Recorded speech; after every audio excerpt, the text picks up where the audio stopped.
Hello അസ്സലാമു അലൈക്കും. അപ്പോൾ ഇന്ന് നമ്മൾ ഊട്ടിയിലേക്ക് പോയൊരു വ്ളോഗാണ്. അപ്പോൾ രാവിലെ എണീച്ച് സാധനങ്ങളൊക്കെ വണ്ടിയിലേക്ക് വെച്ച് പോകുന്ന വഴിക്ക് നമ്മൾ എന്താ പറയുക ഒരു ഉയിനുവട മുടക്കല്ലിൽ വരുന്നൊരു ഉയിനുവടയും ബൂസ്റ്റൊക്കെ കുടിച്ച് പെട്രോൾ അടിച്ച് നേരെ വിട്ട് വയനാട് താമരശ്ശേരി ചുരം വഴിയാണ് നമ്മൾ പോയത്. താമരശ്ശേരി ചുരം കഴിഞ്ഞ് മുത്തങ്ങ വഴി പോകാമെന്ന് വിചാരിച്ചു. മുത്തങ്ങ ഹൈസം ഉണ്ടായതുകൊണ്ട് തന്നെ എനിക്ക് എന്തെങ്കിലും ആനനെയൊക്കെ കാണുകയാണെങ്കിൽ മാൻ എന്തായാലും ഉണ്ടാവുമല്ലോ, അപ്പോൾ അങ്ങനെ അതിനൊക്കെ കാണിച്ചു കൊടുക്കാമെന്ന് വിചാരിച്ച് ആ വഴിക്ക് പോകുമ്പോൾ നമ്മൾ എന്തായാലും ഷൺമുഖനയ്യൻ്റെ ഷോപ്പിൽ നിർത്തിയിട്ട് അവിടുന്ന് വട അടിക്കലുണ്ട് കൽപ്പറ്റ. രാവിലെ പോകുമ്പോൾ അടിപൊളി എന്താ പറയുക ചൂടോടെ പൊരിക്കുന്നതാണ്. അങ്ങനെ അവിടുന്ന് വടയൊക്കെ കഴിച്ച് 18 വടയും 2 ഇഡ്ഡലിയും.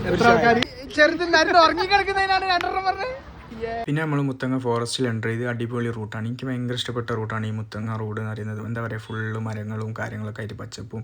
പിന്നെ ആണെങ്കിൽ സ്കൂൾ പൂട്ടിയതുകൊണ്ടാണെന്ന് തോന്നുന്നുണ്ട്, അല്ല സ്കൂൾ തുറന്നുകൊണ്ടാണെന്ന് തോന്നുന്നുണ്ട്, ഫുൾ കാലിയനും റോഡൊക്കെ. അങ്ങനെ മെല്ലെ കാട്ടിൻ്റെ ഉള്ളിൽ കൂടെ അങ്ങനെ പോയി. ആനനെ ഒന്നും കണ്ടില്ല, അടിപൊളി റോട്ടിന്. പിന്നെ നമ്മൾ ഗുണ്ടൽപേട്ട് ചായ പിടിക്കാൻ വേണ്ടിയിട്ടാണ് നിർത്തി. നമ്മൾ തമിഴ്നാട് കർണാടക എന്നൊക്കെ പറയുന്ന സ്ഥലത്ത് പോയാൽ പിന്നെ നമ്മൾ ദോശവട അങ്ങനത്തെ ആണല്ലോ കഴിക്കേണ്ടത്, വെജ്. അങ്ങനെ ഞാൻ ഓരോരുത്തർ മസാല ദോശ, മൈസൂർ ദോശ, പിന്നെന്താ ഗീ റോസ്റ്റ് എന്നൊക്കെ പറഞ്ഞിട്ട് അങ്ങനെ ദോശൻ്റെ ഒരു വെറൈറ്റി സാധനങ്ങളേനും കഴിച്ചത്. ദോശ എങ്ങനെയുണ്ട്? ദോശ കിട്ടും.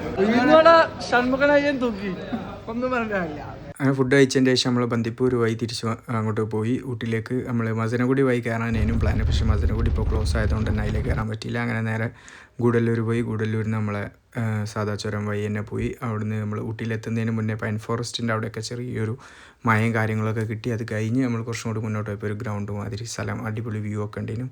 അങ്ങനെ അവിടുന്ന് കുറച്ച് കുട്ടികൾ കളിക്കുന്നുണ്ടായിരുന്നു. ഓലപ്പുറം വോളിബോളൊക്കെ കളിച്ച് ഓലെ തോപ്പിച്ച് വിട്ട് അത് കഴിഞ്ഞ് നേരെ നമ്മൾ ഫുഡ് കഴിക്കാൻ പോയി. ഫുഡ് കഴിച്ചതിൻ്റെ ശേഷമാണ് നമ്മൾ റൂമിലേക്ക് പോയത്. നല്ല ആമ്പൂർ ബിരിയാണിയും ചിക്കൻ 65 കിടിലൻ ടേസ്റ്റ് ചെയ്യുന്നു. പിന്നെ റൂമിൽ പോയി കിടന്ന്. അപ്പോൾ ഇൻഷാ അല്ലാഹ് ബാക്കി നാളെ.